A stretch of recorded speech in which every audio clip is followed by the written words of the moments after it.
Bom dia, boa tarde, boa noite para você, aluno Saka, que faz os nossos treinamentos pela nossa plataforma EAD. Hoje a gente vai iniciar a aula 2 de mercado de trabalho e entrevistas e a gente vai falar de um assunto que é muito importante, porque eu costumo dizer o seguinte, que as entrevistas elas começam antes mesmo do dia do processo seletivo, do dia da entrevista, certo? Uma coisa que é muito interessante a gente levar em consideração é esse documento aqui que vocês estão vendo na tela. Isso aqui é um currículo, certo? Basicamente, o currículo é como se fosse uma carta de apresentação sua, um resumo profissional de todas as suas competências, de todas as suas habilidades, além das suas informações básicas, né, como seu nome, sua idade, enfim. E é o seguinte, não existe um jeito certo de fazer um currículo, mas existem certos padrões que são universais, existem um núcleo, um core, que ele é universal em todo o currículo, certo? E a gente vai discutir esses pontos aqui hoje porque é possível você errar bastante no currículo, certo? Então a gente vai falar sobre os erros e os acertos de um currículo. Bom, eu fiz aqui um currículo modelo fictício, certo? Só para a gente poder fazer essa aula. Inclusive eu vou disponibilizar esse modelo aí no formato de Word, nos arquivos da aula. Então caso você tenha dificuldade de fazer um currículo do zero, eu vou deixar esse currículo lá e você pode utilizar ele como modelo para fazer o seu, somente substituindo as informações, certo? Tá. Qual que é o primeiro ponto do currículo? Imagina que você vai pegar esse currículo e precisa de uma informação destacada, certo? Imagina que o entrevistador ele tem que pegar esse currículo, ele bater o olho e ele já, de cara assim, ele tem que ter meio que uma primeira impressão. A informação que a gente tem que deixar mais destacada no currículo é esse aqui, que é o seu nome, certo? De preferência, nome completo sempre, sem abreviações. Você pode deixar ele centralizado ou aqui alinhado junto com o restante do texto. No caso aqui eu deixei alinhado junto com o restante do texto para manter uma coerência, certo? Mas ele sempre tem que estar um nome em caixa alta, certo? De preferência em negrito e com uma fonte um pouco maior em relação ao restante das informações. Porque, como eu disse, ela é uma informação destacada que tem que ficar facilmente visível no momento em que o entrevistador ele vai pegar o seu currículo, beleza? Tá. Aí, a partir desse momento aqui a gente vai ter alguns dados demográficos da sua pessoa. E quais são os erros e os acertos? Eu vou fazer uma análise linha por linha. Primeiro, a gente tem aqui a idade da pessoa. Eu coloquei aqui 16 anos, certo? Um erro muito comum das pessoas é fazer o quê? É colocar a data de nascimento no currículo. Acredito eu que para economizar folha, né? Porque como a sua idade muda de ano em ano, aí a pessoa acredita que colocando a data de nascimento vai facilitar na interpretação, porque é só ela fazer o cálculo do ano que estamos para o ano que ela nasceu e daí você vai ter a resposta, né, de qual idade você tem. Eu não acho isso muito viável, porque quando alguém pega um currículo, o currículo ele tem que ter informações muito rápidas e de fácil assimilação. Então é o seguinte, se você coloca 16 anos aqui, é uma informação que você não precisa pensar muito, certo? Não é uma informação cansativa, assim. Mas quando você coloca a sua data de nascimento, a pessoa ela vai fazer um cálculo, ela vai precisar fazer um cálculo para ela descobrir qual a sua idade. Não que esse cálculo seja impossível, que ele seja difícil, mas, como eu disse, tem que ser informações de fácil assimilação, tem que ser informações acessíveis, né? Segundo ponto, o seu estado civil, certo? No caso aqui eu coloquei solteiro do fulano de tal. E é o seguinte, a gente tem 4 ou 5 estados civis possíveis, deixa eu ver se eu lembro todos eles, que é o solteiro, casado, divorciado e viúvo, certo? São os 4 estados civis. Ah, mas eu estou namorando, posso colocar namorando? Não, namorando não é um estado civil porque ele não é reconhecido pelo estado, pelo governo, certo? Então você vai ter uma dessas 4 possibilidades. Acredito que a maioria de vocês vai colocar solteiro, independente se está namorando ou não faz diferença. Você, legalmente falando, você está solteiro. Terceiro ponto é o seguinte, a sua nacionalidade. No caso aqui, brasileiro, acho que não tem muito segredo, né? Beleza, na segunda linha, a gente tem aqui segunda e terceira, na verdade, né? O seu endereço, né? Eu costumo separar dessa forma. Na primeira linha eu coloco aqui o logradouro e o bairro, certo? E na segunda linha a gente tem o quê? A gente tem a cidade aqui e o CEP, certo? É sempre interessante você colocar o seu endereço completo, porque isso pode ser um critério de eliminação. Ou seja, o seu endereço pode te eliminar, mas nem sempre isso é algo ruim. Porque muitas empresas elas têm um teto de gasto com vale transporte. Então, elas, sabendo a sua localização exata, elas já conseguem saber se, você é um candidato que não demoraria muito para se deslocar até o local de trabalho, e 2, se está dentro do teto de vale transporte que ela pode pagar para você, certo? Então, já evita você de perder o seu tempo de ir numa entrevista que, de repente, você não seria contratado por conta da sua localização. Da mesma forma que também evita que o entrevistador perca o tempo dele te entrevistando, né? Então, aí É um jogo de que todo mundo... Ninguém sai perdendo, na verdade, né? Então é muito interessante você colocar o seu endereço completo. Beleza, na próxima linha aqui, a gente tem aqui os dados de contato, que no caso são aqui os dados telefônicos, certo? Se você tiver um telefone fixo, legal, pode colocar. Eu até recomendo, porque normalmente é um número fácil de te achar. Mas sempre coloca o seguinte: seu contato principal, de preferência um contato com o WhatsApp. E se você tiver um contato de alguma pessoa próxima a você que interesse a você, na verdade uma pessoa que tem interesse que você trabalhe, por exemplo seu pai, sua mãe, acredito que eles seriam uma pessoa que atenderia essa ligação e realmente se comprometeria a anotar alguma coisa, te passar um recado. Recomendo que você coloque esse segundo contato, caso a pessoa não te encontre no primeiro. E daí você coloca o nome da pessoa e o parentesco que ela tem de você, certo? Depois a gente tem aqui o quê? A gente tem o e-mail, certo? Tomem muito cuidado com o e-mail que vocês vão usar, porque eu já vi algumas bizarrices, alguns e-mails meio informais que as pessoas utilizam em currículos, e isso daí pode ser um critério de eliminação, porque dependendo do tipo de e-mail que você usa, vocês sabem do que eu estou falando, pode acabar soando algo não muito maduro, entendeu? E daí a pessoa ela já tem uma primeira impressão negativa de você.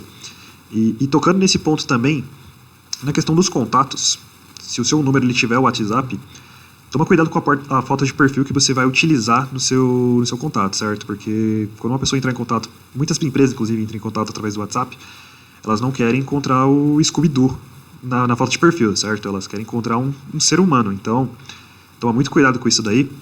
E se você for realmente utilizar o Scooby-Doo como foto de perfil, o que você faz? Você coloca a foto de perfil privada, sabe? Só para seus contatos. Que daí é uma estratégia legal também para você aí não ser eliminado por conta de uma primeira impressão ruim.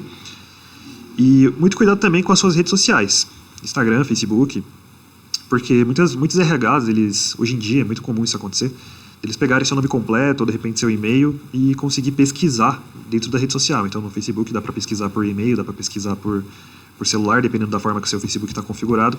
E aí eles vão encontrar o seu perfil lá. Então, se ele não tiver privado e tiver conteúdo que não é muito interessante, eles podem acabar tendo uma impressão ruim também, entendeu? Então, toma muito cuidado aí com as suas redes sociais. Beleza, na segunda parte do currículo, a gente vai ter aqui os objetivos profissionais, certo? A maioria de vocês acredito que seja o primeiro emprego, né? Qual que é o erro das pessoas aqui? Normalmente, tem pessoas que colocam algumas frases genéricas que eu não recomendo que vocês utilizem, na verdade que vocês evitem bastante. A primeira delas é o seguinte: à disposição da empresa. Isso é uma frase que a pessoa utiliza de forma genérica para quê? Para aquele mesmo problema com a idade. Para a pessoa não ter que ficar imprimindo currículos toda vez, enfim, entendeu? Ficar gastando dinheiro com mais folhas, mas não recomendo que você faça isso, porque à disposição da empresa é uma frase que dá uma ideia de que você não sabe exatamente o que você quer. Então, tecnicamente, você está livre para fazer qualquer coisa, entendeu? Outra também é uma que eu já vi sendo usada, que é apto. Como se fosse, tipo, apto à aprendizagem, enfim. Não é uma frase legal também, ela soa meio genérica. No objetivo profissional, o que você vai colocar? Você vai colocar a área desejada que você deseja ingressar naquela empresa, porque, via de regra, a gente sabe qual vaga a gente está concorrendo. Então, basicamente, você vai colocar o nome da vaga que está concorrendo. Se for, por exemplo, auxiliar administrativo, no objetivo profissional vai estar o quê? Vai estar auxiliar administrativo. Se for suporte helpdesk de TI, você vai colocar lá suporte helpdesk de TI. No caso aqui, eu utilizei uma que é uma exceção, que é jovem aprendiz, certo? Se você souber a área que você vai trabalhar, de jovem aprendiz, você pode complementar essa informação. Então, sei lá, jovem aprendiz de administração, você vai colocar jovem aprendiz de administração. Jovem aprendiz auxiliar de marketing, você vai colocar jovem aprendiz auxiliar de marketing, certo? Então, cada currículo que você fizer, ele sempre vai ser específico para aquela vaga que você está concorrendo, certo? Então, sempre vai ser um currículo diferente. Depois a gente tem aqui a formação escolar, certo? Eu vou deixar algumas recomendações sobre isso. A primeira delas é o seguinte: tem pessoas que colocam um histórico escolar completo delas no currículo. Tipo assim, desde o prezinho, ensino fundamental, enfim, o ginásio, o ensino médio. Não recomendo. Eu recomendo sempre que você coloque a sua formação mais alta. No caso aqui, ó, eu coloquei uma formação de um ensino médio técnico. Ou seja, um ensino médio integrado ao técnico. Outra coisa interessante aqui, ó, no caso, se a pessoa estiver cursando, você pode colocar aqui esse status de cursando. Seria interessante também, talvez, você colocar a previsão de término, certo? Então, o ano, previsão de término, certo? Se já tiver concluído, você coloca aqui como concluído também. E se você estiver estudando, você coloca o período, certo? Porque isso aqui é outro critério de eliminação que pode fazer com que você não perca tempo. Então, no caso aqui, ó, nessa suposição, essa pessoa está no terceiro ano de ensino médio, técnico em administração integrado, certo? Ela está cursando nesse momento. Segundo ponto, ela estuda em período integral, então das 7 às 16. Beleza, se eu pego esse currículo, eu entendo que essa pessoa ela não consegue trabalhar entre as 7 da manhã e as 16 da tarde, certo? Então eu já elimino ela caso minha vaga seja dentro de algum desses horários, certo? Então é muito interessante você colocar o horário também, por questão de você não tentar entrar numa vaga que você realmente não vai conseguir passar por conta do seu horário. A não ser que você seja uma pessoa que tenha flexibilidade para alterar o horário do seu estudo, certo? Da sua escola. Aí, nesse caso, você nem precisa colocar aqui o período que você está estudando, já que você tem essa flexibilidade aí, beleza? E outro detalhe interessante, cara, você só coloca alguma outra instituição, alguma escola a mais, caso ela seja alguma coisa meio que reconhecida, sabe? Por exemplo, se você estudou em alguma escola particular no seu ensino fundamental e você está no médio, eu recomendo que você cite essa escola, porque isso daí vai agregar bastante no seu currículo, certo? Agora, caso você tenha estudado numa escola pública ou numa escola não muito requintada, não muito gourmetizada, aí eu recomendo que você coloque somente a sua formação mais alta, certo? Inclusive, se você estiver na faculdade atualmente, aí você pula essa parte do ensino médio aqui e coloca a faculdade que você está cursando, o curso que você está cursando, qual semestre e uma previsão de término também, beleza? Depois aqui a gente chega na parte de cursos profissionalizantes, certo? Que às vezes a gente pode trocar isso aqui por atividades extracurriculares, que também entra aqui. No caso eu coloquei como cursos profissionalizantes porque eu percebi que esse modelo de currículo ele vai servir para a maioria de vocês que talvez seja o primeiro curso que estejam fazendo. E aí o que você vai fazer? Beleza, aqui ó, aqui eu tenho uma... Eu já coloquei esse exemplo aqui porque normalmente são os alunos da Saca aqui, né? Então, ó, aqui esse cara está fazendo informática na escola Saca, beleza? Então a gente coloca sempre o curso, a instituição de ensino que ele está frequentando. Bom, aqui está quando ele começou, em agosto de 2021, e a previsão de término, que na verdade já terminou, né? Que foi em maio de 2022. E aqui o que eu fiz? Eu coloquei um pequeno resumo desse curso. Eu resumi em 3 grandes pontos, que é o quê? Pacote Office, certo? Ambiente Windows e informática básica. O que eu recomendo? Eu recomendo sempre que o seu currículo ele chegue até o final da folha, certo? Então, para ele não dar aquela impressão de ser um currículo cru, um currículo vazio. Como que eu fiz para dar essa impressão nesse currículo aqui? Bom, nesse caso aqui é um aluno que fez 3 cursos aqui na Saca. Eu dei uma estendida aqui, por exemplo, em administração. Ó. Tá aqui o previsão de término, né? Agosto de 2023, no caso já terminou ano passado. E eu coloquei uma quantidade maior de módulos, certo? Como assim? Bom, aqui no nosso curso de informática eu resumi ele em 3 grandes pacotes, 3 grandes módulos, como na verdade ele tem mais ou menos 7 ou 8, entendeu? Só que eu dei uma resumida aqui para quê? Para eu poder dar uma gourmetizada aqui no nosso curso de administração. E olha só, também coloquei o inglês aqui. Bom, essa pessoa chegou no nível avançado, advance, certo? Só que daí eu coloquei todos os níveis aqui, para quê? Para dar essa engordada no currículo, certo? E, bom, talvez exista a possibilidade de você ser uma pessoa com experiência, certo? Então aqui a gente teria um campo a mais chamado experiências profissionais. O que eu recomendo que você coloque nesse campo? Bom, o lugar onde você trabalhou, o cargo exercido, bom, o período que você trabalhou lá, ou se for seu emprego atual, você coloca quando você entrou, de preferência mês e ano, e no final atual, né, que é o seu atual emprego, e as suas principais responsabilidades, certo? Ou seja, todas as funções que você exerce dentro desse emprego ou exerceu. Nessas principais responsabilidades, eu recomendo sempre que você dê uma valorizada em cada uma delas. Como assim? Vamos supor que você era responsável por fazer a limpeza do local. Você coloca a limpeza, parece ser algo muito desvalorizado. O que você pode colocar? Você pode colocar algo como responsável por manutenção e preservação do ambiente de trabalho. Dá uma gourmetizada mesmo, sabe? Para parecer que foi algo uma experiência muito agregadora. Outras coisas também que eu recomendo na parte da experiência profissional é você colocar somente as experiências que sejam relevantes para aquela vaga. Então, se você já trabalhou, por exemplo, numa lan house, talvez vocês nem saibam o que seja isso, mas uma lan house, tem a ver com informática, tem a ver com TI. Imagina que você está entrando numa vaga de TI, o que você faz? Você coloca essa experiência porque ela é coerente. Mas imagina que é uma vaga de TI e você trabalhou como auxiliar de cozinha no restaurante. Talvez não seja algo muito relevante para aquela vaga. Eu só recomendo que você coloque vagas que não sejam coerentes com aquela que você está concorrendo se você não tiver outras experiências além daquela que sejam a ver com aquela vaga. E daí eu vou entrar numa regra que é assim, cara, toda experiência é válida. Então o entrevistador olha aquilo, vê que você já tem uma experiência com o mercado de trabalho, já sabe trabalhar, então isso vai ser algo que vai destacar um pouco mais o seu perfil. Eu vou deixar um modelo aqui que tem esse campo das experiências profissionais exemplificado lá para ficar mais fácil.